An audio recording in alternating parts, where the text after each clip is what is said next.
Elizabeth Day, 46, has interviewed stars including Kate Winslet, Salman Rushdie, Justin Baldoni, and Phoebe Waller-Bridge, but the kindest star she's ever interviewed is a little bit closer to home.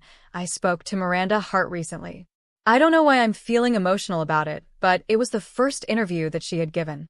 She'd taken 10 years out of her everyday life and her job because she was living with a chronic illness, and she wrote an amazing book about it. She had that really open-hearted approach, where the reason she wanted to speak and write about what she'd been through was to help others. It was a very, very special interview and conversation, and we got on incredibly well. She's someone whose kindness radiates from her, and I think you can tell that from her comedy. It's not about dragging other people down. It's not about roasting anyone. It's actually about finding those moments of connection.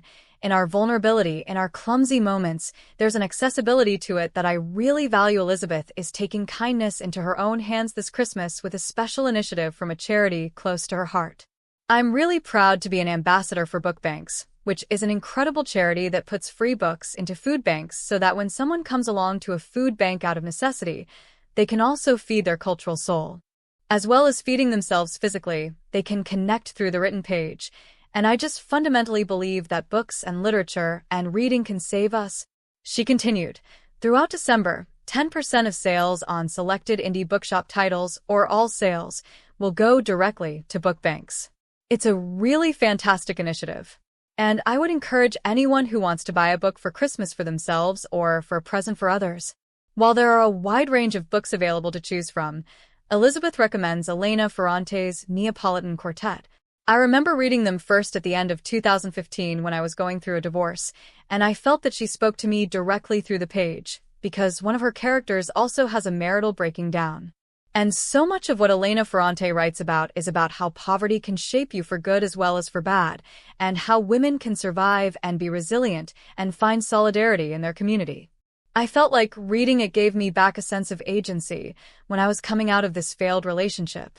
And I think that those books are a great gift for any woman in your life, and men too, but specifically women who might be struggling with something. It just makes you feel really powerful to read those books. Away from work, Elizabeth is keen to keep kindness at the forefront of her everyday life. I think kindness starts with being non-judgmental and open-hearted. And so I think I'm trying to embody that much more as I go about my daily life. She told Hello. And when I see someone who I think is struggling, or when I see a homeless person who may be due with a sandwich, or when I see, as I did the other day, a nun in Green Park Tube Station in central London collecting money for a charity, and no one was going up to her, those are the moments when I actively seek to be kind and to reach out, because kindness is a verb as well as a noun. It's about the actions that you embed in your everyday life. So I think for me, those small moments are really important in the run-up to Christmas.